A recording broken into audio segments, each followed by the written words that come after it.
Hello everyone. तो आज हम जो अपना चैप्टर पढ़ रहे हैं प्रोडक्शन ऑफ एक्सरेज, इसका हम लेक्चर नंबर या क्लास नंबर 6 करेंगे।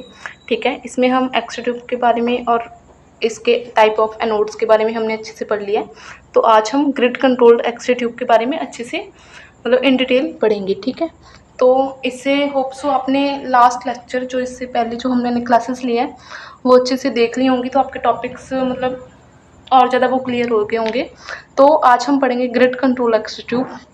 इसमें क्या है कि सबसे जो हम पुराने X ray tube conventional X ray tube हम यूज़ करते थे, उसमें हमारे पास मेनली 2 इलेक्ट्रोड्स होते थे, कैथोड एंड द एनोड। अब इसमें क्या होता था, the exposure starts and stop using the main switch in X ray machine.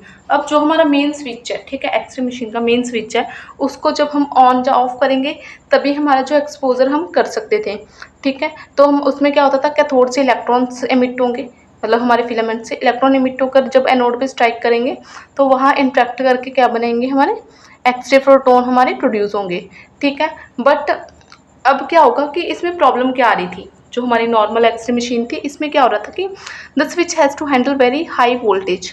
कि अब क्या करना पड़ रहा था कि उस स्विच को, एक तो हम अपनी एक्सरे मशीन को बहुत हाई वोल्टेज पे ऑपरेट कर रहे हैं to produce the X rays photon. ठीक है, मतलब उनको प्रोड्यूस करने के लिए हम अपनी ट्यूब को हाई वोल्टेज पे ऑपरेट कर रहे हैं, तो उस हमारे स्विच को बहुत ज़्यादा मतलब हाई वोल्टेज हैंडल करनी पड़ रही थी। So because of this the switch must be very strong. इसके लिए हमें एक अच्छा खासा स्ट्रॉन्ग वाला हमें स्विच चाहिए।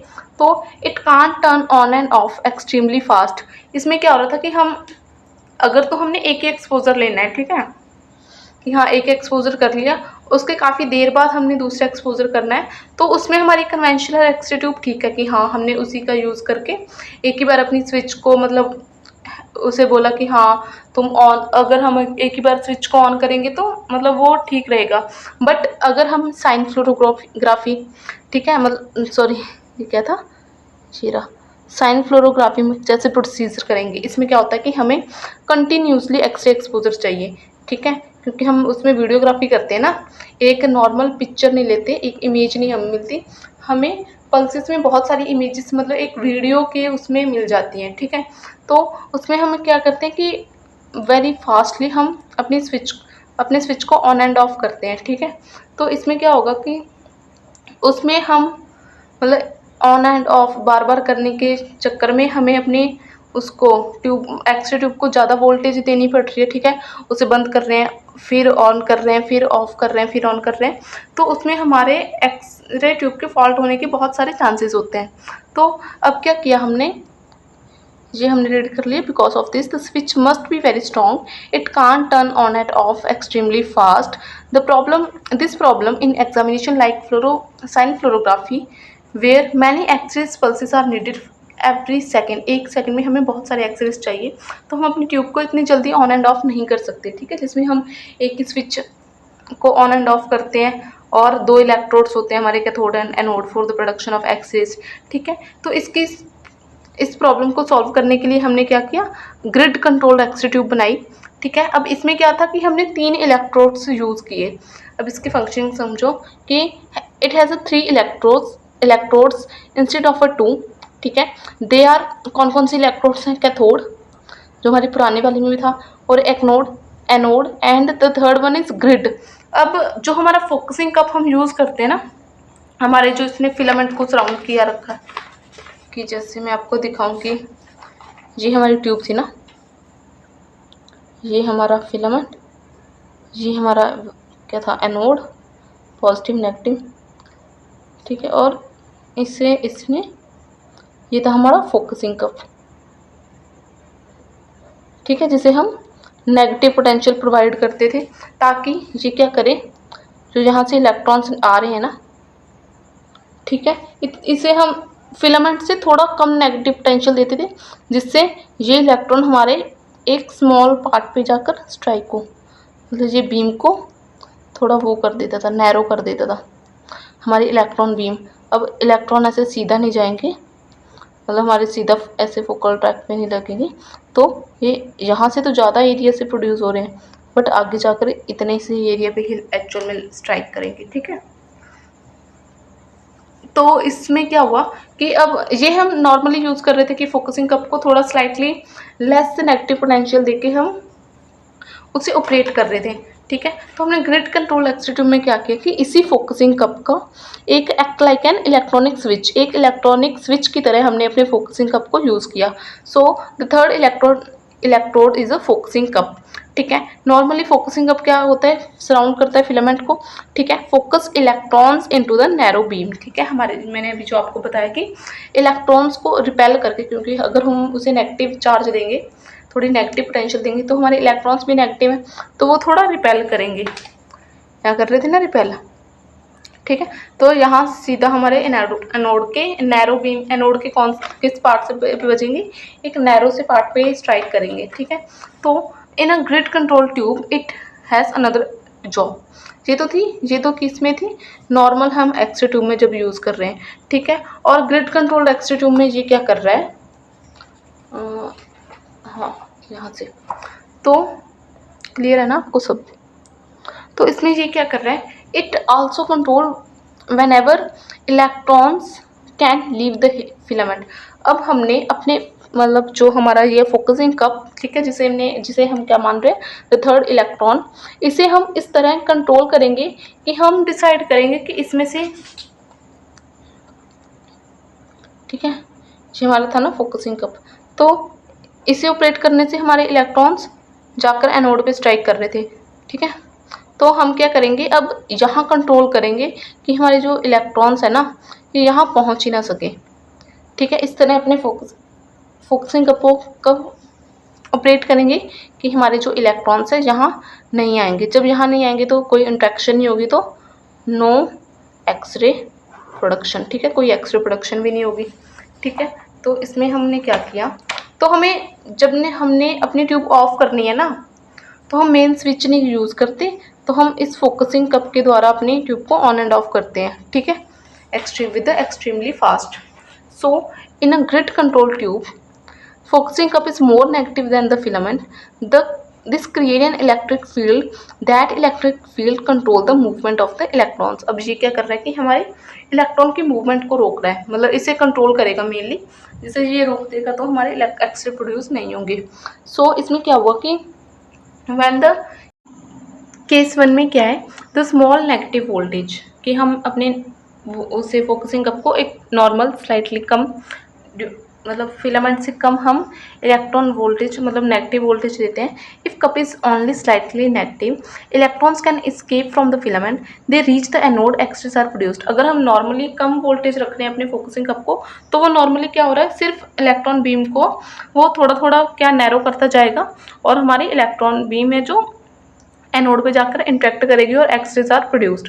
एंड अगर हम अपने हम क्या यूज़ करें, वेरी लार्ज नेगेटिव वोल्टेज, अगर उसी फोकसिंग कप को थोड़ा सा ज़्यादा नेगेटिव वोल्टेज हम देंगे, तो ये focusing cup, it's a focusing cup become very negative, it pushes electron back towards the filament, electron can't leave.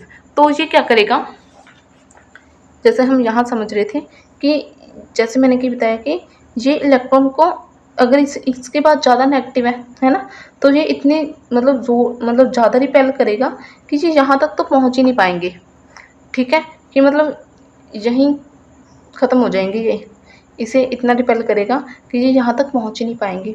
जब तो ये नॉर्मली होगा नेगेटिव, तो ये थोड़ा थोड़ा रिपेल करता जाएगा और इलेक्ट्रॉन हमारे धीरे धीरे यहाँ पहुँच जाएंगे। बट अगर इसे ही हमने ज़्यादा नेगेटिव दिया, तो ये इलेक्ट्रॉन्स यहाँ से ही पुश टूवर्ड्स, मतलब यहीं से ज़्यादा पुश होंगे, तो यहाँ पहुँच ही नहीं पाएंगे। तो इसमें क्या हुआ कि it pushes electron back towards the filament, electron can't leave, no electron reach the anode, no X-ray produce।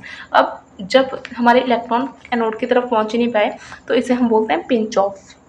It means the electron beam is completely stopped, ठीक है, no electron travel from the filament to the anode, so tube current क्या हो गया हमारा, zero, no X rays are produced, कोई X rays हमारे produce ही नहीं होंगे।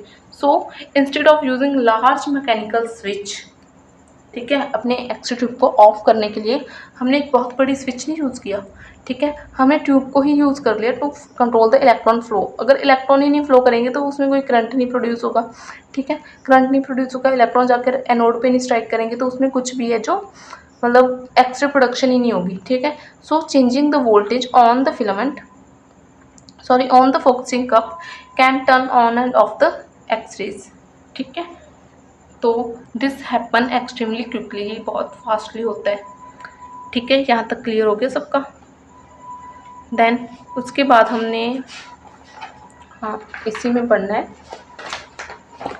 इसके बाद हमने देखना है कि the focusing cup and filament, ठीक है। अब क्या हुआ कि वेरी क्लोज टुगेदर, अब ये आसपास, मतलब ऐसे नहीं है कि फोकसिंग कप हमारा ज़्यादा दूर है, ठीक है। अगर उसे ज़्यादा हमने नेगेटिव वोल्टेज दिया पर वो भी उसके इक्वल है कि, मतलब अगर ये फोकसिंग कप जो मैंने इतनी पास बनाया, अगर ये यहाँ है, ठीक है, अगर यही वाला दूर है ना, ये दूर है, तो ये अगर इसे हम ज़्यादा नेगेटिव भी देंगे तो हमारे इलेक्ट्रॉन फिर भी धीरे धीरे क्या है, हमारे एनोड पर पहुंच जाएंगी, ठीक है। पर तो इसलिए हमने ये दोनों चीज़ पास पास रखनी है, ठीक है। Focusing cup and filament very close together, because they are close only relative small voltage is needed, ठीक है। तो हमारा मतलब ज़्यादा वोल्टेज नहीं देनी पड़ेगी ना अगर ये आस पास हुए। So for example for 0.3 mm focal, क्या लिखा है, for 0.3 mm focal spot tube operating, ठीक है, एट 105 kVA पे जब हम यूज़ करेंगे approximately 1500 voltage between the filament and focusing. अब ये बोल रहा है कि अगर हमें चाहिए कि 0.3 mm का फोकल स्पोर्ट चाहिए, ठीक है, जो हमारे एनोड टारगेट पे बन रहा है, तो उसके लिए हम किस पे ऑपरेट कर रहे हैं, 105 kVA पे अगर हम ट्यूब को ऑपरेट कर रहे हैं। सो हमें कितनी उसमें इन दोनों के बीच में वोल्टेज चाहिए, -1500 नेगेटिव में हमें वोल्टेज चाहिए, ठीक है, is enough to stop electron flow, इतनी चाहिए, ठीक है।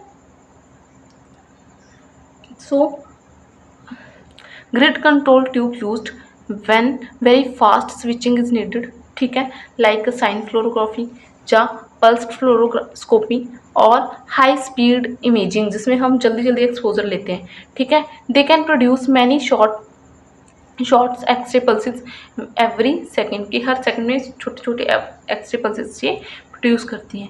So here large negative voltage क्या कर रहा है, इलेक्ट्रॉन को ब्लॉक कर रहा है, जिसे हम पिंच ऑफ बोल रहे हैं। सो हमारा ट्यूब करंट बिल्कुल ज़ीरो है, तो हमारी no X ray production, X ray tube तब हमारी ऑफ रहेगी, ठीक है। ये टॉपिक आपने एक बारी बुक से भी रीड करना है, ठीक है। अगर इसमें से समझ लिया तो बुक से रीड करोगे तो आपका चैप्टर है जो, मतलब वो टॉपिक है, अच्छे से क्लियर हो जाएगा, ठीक है।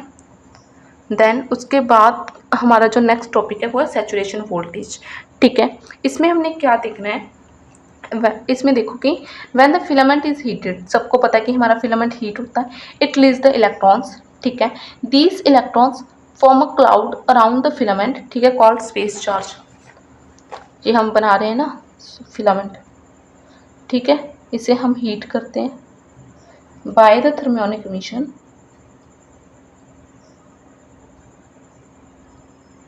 ठीक है।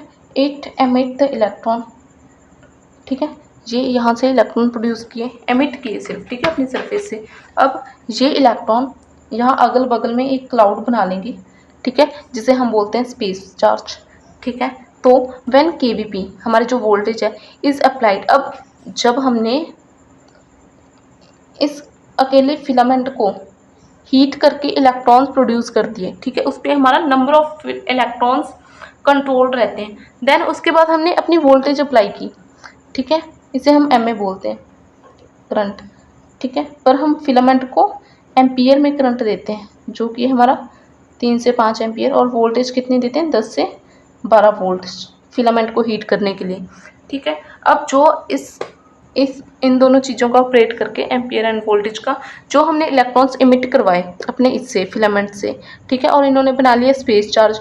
अब क्या हम अपनी केवीपी अप्लाई करेंगे, ठीक है। इस केवीपी से ये इलेक्ट्रॉन एनर्जी के साथ जाएंगे और हमारे एनोड पे स्ट्राइक करेंगे, ठीक है। देखो ये लिखा है when KVP is applied between the cathode and anode, the positive anode क्या करेगा, इलेक्ट्रॉन्स को अट्रैक्ट करेगा। So electron travel to anode and produce tube current and X rays, ठीक है। जो अब जो यहाँ इलेक्ट्रॉन प्रोड्यूस हुए ना, सॉरी जो इलेक्ट्रॉन फ्लो करेंगे वो क्या कॉज करते हैं, हमारा ट्यूब करंट। ठीक है, क्लियर है ना यहाँ तक। सो अब इसमें देखो क्या हुआ कि इफ केवीपी इज लो, अगर हमारा केवीपी कम है तो the anode can not pull the electrons away from the filament.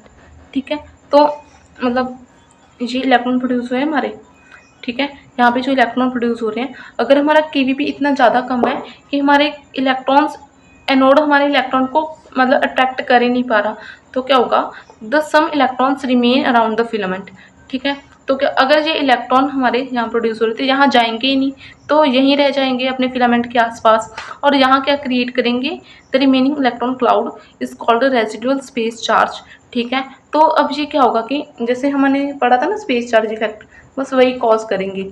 ये इलेक्ट्रॉन्स मतलब हमारा केवीपी इतना कम था कि ये इलेक्ट्रॉन जो प्रोड्यूस हुए हैं ये यहाँ नहीं गए।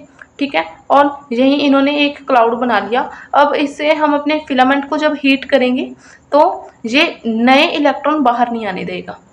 ठीक है, इसे बोलते हैं स्पेस चार्ज इफेक्ट। समझ पा रहे हो ना कि पहले ही हमारे यहाँ अगल बगल में इलेक्ट्रॉन है। ठीक है, अगर तो हम हाई केवी थोड़ा मतलब अच्छा खासा, बिल्कुल लो नहीं, एक अच्छा खासा केवीपी यूज़ कर रहे हैं, जिससे हमारे जो इलेक्ट्रॉन एमिट हुए थे हमारे फिलामेंट से ये जाकर एनोड पे स्ट्राइक कर रहे हैं, फिर तो है सही।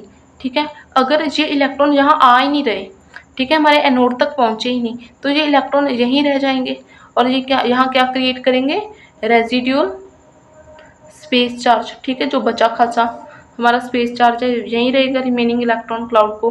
ठीक है, इससे क्या होगा कि रिपेल न्यूली रिलीज्ड इलेक्ट्रॉन, ये नए इलेक्ट्रॉन ने बाहर आने देगा। So tube current become very limited, तो हमारा ट्यूब करंट कम हो जाएगा, जिस जो हमारे इलेक्ट्रॉन फ्लो कर रहे थे from the cathode to the anode, this is called the tube current.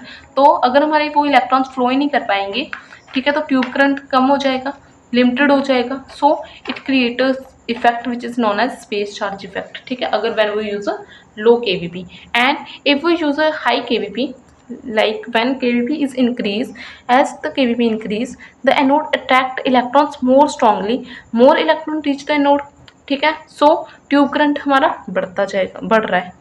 ठीक है, जब हमारे अच्छे खासे इलेक्ट्रॉन फ्रॉम द फिलामेंट जाकर थोड़ा लगा लो हमारे एनोड पे जाकर स्ट्राइक करेंगे, तो हमारा ट्यूब करंट है वो इंक्रीज हो जाएगा। ठीक है, अप्रॉक्सीमेटली 40 KVP। ठीक है, कि हम अप टू 40 KVP अगर यूज़ कर रहे हैं तो KVP cause a large increase in MA। ठीक है, तो हमारा अच्छा खासा ट्यूब करंट है जो इंक्रीज हो जाएगा। So because higher voltage removes more electron from the space charge. So इसमें क्या है कि because of the higher voltage more electrons from the space charge, हमारा जो यहाँ स्पेस चार्ज बन रहा था उससे बहुत ज़्यादा इलेक्ट्रॉन हमारे जाएंगे इन नोड पर जब हम हाई वोल्टेज यूज़ करेंगे। ठीक है, तो अप टू 40 KVP तक तो हमने यूज़ करना है, इसके नीचे तो हमारा एक्सपोजर ही नहीं होगा। ठीक है, जैसे हमने 20 KVP यूज़ किया तो हमारा सिर्फ 50 MA जो करंट है प्रोड्यूस होगा। ठीक है, एटलीस्ट हम पोर्टेबल पे भी 100 MA की मशीन यूज़ करते हैं जो सबसे minimum amount of X rays produce करती है। ठीक है, तो इससे नीचे तो हमारे यूजफुल ही नहीं है, 80 MA की भी नहीं हमें चाहिए, तो एटलीस्ट 100 MA की तो चाहिए ना, वो किस पे ऑपरेट होगी, हमारी 40 KVP पे। So as the KVP increase more electron reach anode, so MA increase. ठीक है, at about 40 KVP almost all the electrons emitted from the filament are immediately pulled to the anode. ठीक है, सारे electron जो हमारे emit हो रहे हैं फिलामेंट से 40 KVP पे जो हमारे एनोड पे जाकर स्ट्राइक करके मतलब क्या होगा, एक्सेलरेट करके जब हमारे एनोड पे इंटैक्ट करेंगे तो एक्सरे प्रोड्यूस करेंगे एट द 40 KVP। ठीक है, तो वो उस टाइम पे सारे इलेक्ट्रॉन्स हमारे भाग जाएंगे अपने इससे, कहाँ प्रोड्यूस हो रहे थे बताओ, फिलामेंट पे जो प्रोड्यूस हो रहे थे ना हमारे एक्सरेज। तो पेज ही अड़ जाते हैं। हो गया। सो इसके बाद हमने देखना है कि ये तो हमने देख लिया। अब तक हम क्या पढ़ रहे थे कि हमने कितना KVP यूज़ करना है, बट हमारा टॉपिक क्या है, सैचुरेशन वोल्टेज। ठीक है, अब उसकी डेफिनेशन है कि so very few electrons remain around the filament. अगर बहुत कम इलेक्ट्रॉन, अगर हम 40 KVP एटलीस्ट यूज़ कर रहे हैं ना, विद द 40 KVP क्या होगा कि बहुत सारे कम इलेक्ट्रॉन बचेंगे हमारे फिलामेंट के अराउंड। ठीक है, जो हम समझ रहे थे ना कि इतना स्पेस चार्ज बच जाएगा अगर हम वो इलेक्ट्रॉन्स हमारे एनोड पे नहीं स्ट्राइक करेंगे। तो क्या हुआ कि हमने एटलीस्ट 40 केवीपी यूज़ किया, ठीक है। इससे हमारे ऑलमोस्ट सभी इलेक्ट्रॉन्स हैं जो हमारे एनोड पे जाकर स्ट्राइक कर जाएंगे, तो बहुत सारे कम इलेक्ट्रॉन बचेंगे वहाँ around the filament. So this voltage कौन सी 40 KVP is called as a saturation voltage, ठीक है। तो इसमें क्या है, सैचुरेशन वोल्टेज की अगर हम डेफिनेशन देखेंगे, it is the minimum tube voltage at which almost all the electrons emitted from the filament are controlled by the collected by the anode, ठीक है। ये वो मिनिमम ट्यूब वोल्टेज है, ये देखो this is a minimum tube voltage जिसपे क्या हो रहा है कि हमारे सभी इलेक्ट्रॉन्स एमिट हो जा रहे हैं फ्रॉम द फिलामेंट और हमारे एनोड उसे, हमारा जो एनोड है उसे कलेक्ट कर रहा है, ठीक है। ये है हमारी सैचुरेशन वोल्टेज की डेफिनेशन कि हमें मिनिमम कितनी ट्यूब वोल्टेज चाहिए कि हमारे जो सारे इलेक्ट्रॉन है हमारे एनोड पे जाकर स्ट्राइक कर जाए, ठीक है। That is a saturation voltage, ठीक है। अबव द सैचुरेशन वोल्टेज क्या हो रहा है कि above the saturation voltage means above 40 kVp almost all electrons are already reaching the node, ठीक है। और जब वहाँ हम kVp इंक्रीज करेंगे further can't attract more electrons because there are no extra electron। हमने क्या किया, ये था हमारा फिलामेंट, ठीक है। ये मान लो एक एग्जांपल के लिए 5 इलेक्ट्रॉन हमारे प्रोड्यूस हुए इस फिलामेंट को हीट करने के बाद, ठीक है। और हमने यहाँ 40 केवीपी यूज़ किया, ठीक है। तो ये 4 इलेक्ट्रॉन जाकर हमारे एनोड पे इंटरेक्ट कर गए और एक्सरे प्रोडक्शन कर दी, ठीक है। तो सिर्फ मान लो एक बच गया, ठीक है। बट थ्योरेटिकली तो हमारे सारे इलेक्ट्रॉन एट द 40 केवीपी यहाँ चल जाते हैं, ठीक है। तो हमारे पास क्या किया कि ये हमारी होगी ना सैचुरेशन वोल्टेज। तो अब क्या हुआ कि अगर हम इससे इस 40 केवीपी से हम इंक्रीज कर रहे हैं केवीपी, ठीक है। तो उसमें क्या हो रहा है कि हम केवीपी तो इंक्रीज कर रहे हैं बट ये यहाँ के इलेक्ट्रॉन जो हमने प्रोड्यूस किए बाय द फिलामेंट को हीट करने से, तो वो तो हमारे यहाँ पहुँच गए, तो यहाँ तो कोई इलेक्ट्रॉन ही नहीं है कि जो हमारे ये आगे जाएंगे और इसके साथ इंटरेक्ट करेंगे। तो क्या होगा कि no increasing KVP further can't attract many more electrons because there are no extra electrons left, so tube current change very little, बहुत कम ट्यूब करंट मतलब हमारा इंक्रीज होता है। तो इसके लिए हमारी बुक में एक ग्राफ भी दिया हुआ है, ठीक है। तो उसी ग्राफ को हमने एक्सप्लेन भी कर रखा है, इसे हम रखेंगे ऐसे, तो आपको दिख रहा है ना 2 रीजन इन द ग्राफ। पहले हम छोड़ो यहीं से पढ़ लेते हैं क्या लिखा है, फिर बुक का डायग्राम देखेंगे। तो इसमें लिखा है कि हमारे ग्राफ में 2 रीजन है, बिलो सैचुरेशन वोल्टेज, ठीक है, मतलब 40 केवीपी से नीचे, और अबव द सैचुरेशन वोल्टेज। इनमें क्या हो रहा है कि बिलो द अबव मतलब बिलो द सैचुरेशन वोल्टेज मतलब 0 से 40 केवीपी पे tube current depend upon the space charge, ठीक है। कि जितने हमारे स्पेस चार्ज में इलेक्ट्रॉन प्रोड्यूस हुए ना, ठीक है, अगर हम उससे कम मतलब 40 केवीपी से कम यूज़ कर रहे हैं, 40 केवीपी तो हमारे ऑलमोस्ट सभी इलेक्ट्रॉन जाकर हमारे एनोड के साथ स्ट्राइक मतलब क्या कर रहे हैं, इंटरेक्ट कर रहे हैं ना। बट अगर हम 40 केवीपी से कम कर रहे हैं तो हमारे ये स्पेस चार्ज पे हमारा ट्यूब करंट है जो डिपेंड कर रहा है, ठीक है। Tube current depend upon the space charge called space charge limited region. उस रीजन को क्या बोलेंगे हम, स्पेस चार्ज लिमिटेड रीजन, ठीक है। क्योंकि हमारे ट्यूब करंट ही स्पेस चार्ज पे डिपेंड कर रहे हैं ना, तो उस रीजन को लिमिट कर रहा है हमारा ट्यूब। तो here increase KVP large increase in M A, ठीक है। कि अगर हम 35 केवीपी यूज़ कर रहे हैं, ठीक है, तो हमारे कुछ इलेक्ट्रॉन जैसे 5 हमने सपोज किए थे, तो हमारे मानो कि 3 चले गए, ठीक है, 3 जाकर हमारे एनोड पे स्ट्राइक कर रहे हैं। तो अगर हमने वहाँ सिर्फ थोड़ा सा केवीपी बढ़ाया, 35 यूज़ कर रहे थे, हमने 39 कर दिया, ठीक है, 38 कर दिया, तो क्या होगा कि मतलब कुछ मतलब जहाँ 3 जा रहे थे वहाँ 4 या 5 इलेक्ट्रॉन हमारे स्ट्राइक करेंगे वहाँ एनोड के साथ। तो थोड़ा large increase in M A, तो हमारा एम ए तो बढ़ा, ठीक है, but above the saturation voltage वाला जो पार्ट है, अगर हम 40 केवीपी से ज़्यादा करेंगे तो 40 केवीपी क्या हो रहा है कि हमारे सारे ही इलेक्ट्रॉन्स वहाँ जा रहे हैं, एनोड के साथ अट्रैक्ट कर रहे हैं। तो अगर यहाँ हम अब केवीपी को बढ़ाएंगे ना, तो उसमें कुछ वो नहीं रहेगा कि मतलब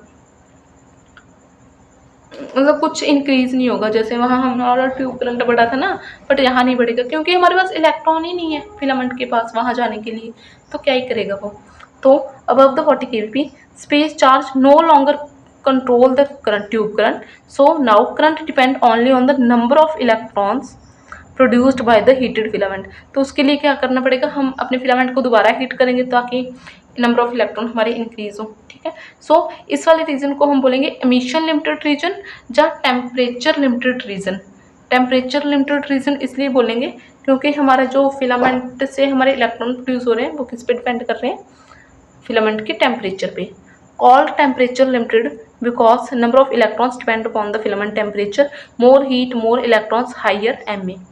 ठीक है, तो अब क्या हुआ कि ठीक है, हम जब हमने 40 kVp से थोड़ा और इंक्रीज किया, M A still increases slightly above the saturation voltage. तो इस एम ए स्टिल आइडियली, ठीक है, M A should remain constant. इसमें क्या, जब हमने 40 kVp से इंक्रीज किया तो हमारा फिर भी कुछ, हम एक तरफ तो हम बोल रहे हैं कि हमारे पास इलेक्ट्रॉन ही नहीं बचे वहाँ जाने के लिए, बट फिर भी हमारा कुछ स्लाइटली एम ए जो इंक्रीज होता है, ठीक है, अबव द सैचुरेशन वोल्टेज। तो आइडियली क्या होना चाहिए, आइडियली हमारे पास क्या होता है, M A should be remain constant. ठीक है, हमें सिर्फ एम ए कांस्टेंट यूज चाहिए, ऐसा नहीं है कि एम ए हमारा अनकंट्रोल्ड हो गया तो नंबर ऑफ एक्सरे प्रोडक्शन अभी तो अनकंट्रोल्ड हो जाएंगे, तो हम वो डेंसिटी जो हमें चाहिए है ना, जितना हम सोच के एम ए अप्लाई कर रहे हैं मशीन पे, तो अगर वही नहीं प्रोड्यूस होगा, वो इंक्रीज या कम हो जाएगा तो इफेक्ट जाएगा ना हमारी इमेज पे। So M A should remain constant. ठीक है, बट प्रैक्टिकली क्या हो रहा है कि tiny amount of residual charge still exist.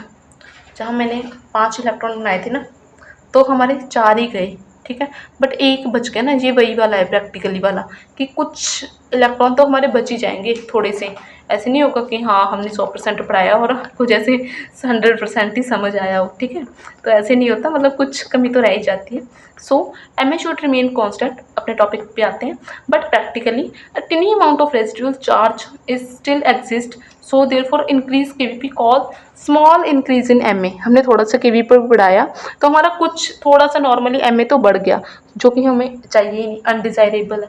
ठीक है, तो इसके लिए हम because we selected specific M A, हमें वही ना स्पेसिफिक एम ए ही चाहिए, हमें ऐसे नहीं है कि हम के वी भी बढ़ा रहे हैं तो हमारा थोड़ा सा एम ए इंक्रीज हो जाए। So M A changes automatically when K V P changes, so the exposure become inaccurate.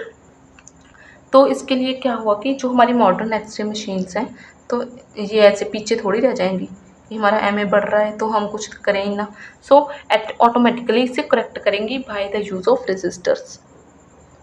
ठीक है, यहाँ पर हमारा यूज़ आता है रेजिस्टर्स का। ठीक है, तो मशीन ने हमारे रेजिस्टर्स यूज़ किए, द मशीन यूज रेजिस्टर्स। ठीक है, when KVP increases the circuit slightly reduce the filament heating. तो अब क्या हुआ कि हमने केवीपी बढ़ाया तो सर्किट ने सर्किट ने हमारा क्या किया कि फिलामेंट को ही थोड़ा कम हीट किया, slightly reduces the filament heating, so less heating, fewer electrons released, so M A stay constant. तो हमारा एम ए थोड़ा सा कॉन्स्टेंट रहेगा। This is called space charge compensation. ठीक है, सपोज करो हमने 40 kVp यूज़ कर रहे थे, ठीक है, हमारे जो इलेक्ट्रॉन्स बढ़े और अब हमने ये 5 इलेक्ट्रॉन ही हमारे यहाँ जाएंगे, और जब हम ये तो हमारे थे ना सैचुरेशन वोल्टेज, और जब हमने केवीपी इंक्रीज़ किया, थोड़ा सा बढ़ाया, तो ये 5 थे ना, तो 4 ही गए थे। अगर हमने केवीपी इंक्रीज़ कर दिया तो ये वाला इलेक्ट्रॉन भी जाकर बचेगा यहाँ, तो हमारा एम ए चेंज हो जाएगा। ठीक है, अब क्या किया कि जैसे ही हम केवीपी इंक्रीज़ करते हैं तो रजिस्टर हमारा क्या कर देता है, कम कर देता है हमारे इलेक्ट्रॉन्स को। ठीक है, फिलामेंट हीटिंग कम करेगा तो इलेक्ट्रॉन भी कम निकलेंगे, फ्यूर इलेक्ट्रॉन रिलीज, सो जिससे हमारा एम ए कांस्टेंट रहता है। ठीक है, इसे धीरे धीरे समझना, आपको अच्छे से क्लियर हो जाएगा। सो इसे हम बोलते हैं, this is called the space charge compensation. Different X ray tube have different saturation voltage. ठीक है, अब ये नहीं है कि ये तो एक एग्जांपल थी कि 40 kVp, बट ये नहीं है कि हर मशीन का 40 kVp हो, कुछ मशीन का मतलब थोड़ी बहुत वेरिएशन भी होती है। So different amount of space charge compensation are used. ठीक है, सो उसके बाद हमारा आता है कि एक फ्लो चार्ट सा हम पढ़ लेते हैं, तो इसके बाद क्लास एंड करेंगे। नेक्स्ट क्लास में हम हील इफेक्ट के बारे में पढ़ेंगे अच्छे से। सो फ्लो चार्ट की हमारा फिलामेंट हीट हुआ, इलेक्ट्रॉन प्रोड्यूस हुए, ठीक है। लो केवीपी पे क्या हो रहा है कि वीक अट्रैक्शन हो रही है, ठीक है। हमारे केवीपी मतलब इलेक्ट्रॉन्स के पास इतनी एनर्जी नहीं जाएगी कि वो हमारे एनोड पे जाकर स्ट्राइक कर लें। So many electrons remain near the filament, तो उससे क्या हो रहा है कि स्पेस चार्ज लिमिट हो रहा है, M A space charge limit region बन रहा है, तो इसे हम बोलते हैं स्पेस चार्ज लिमिटेड रीजन, ठीक है। तो सैचुरेशन वोल्टेज से अब ये होगी ना हमारी एक नॉर्मल सैचुरेशन वोल्टेज, कि इससे हम कम यूज़ कर रहे हैं तो हमारा वो हो रहा है कि स्पेस चार्ज लिमिटेड रीजन बन रहा है।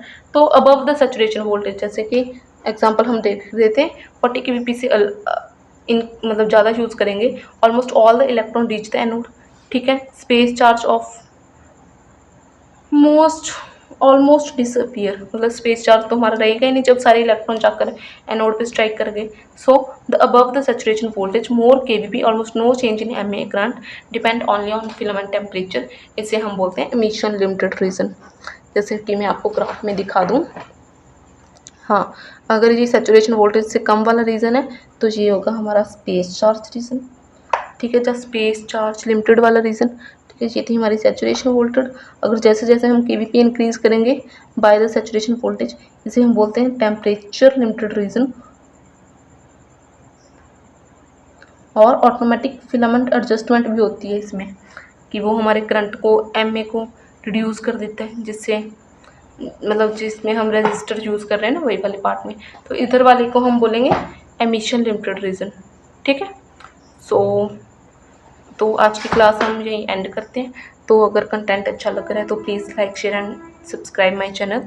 सो okay, thank you, bye, good bye.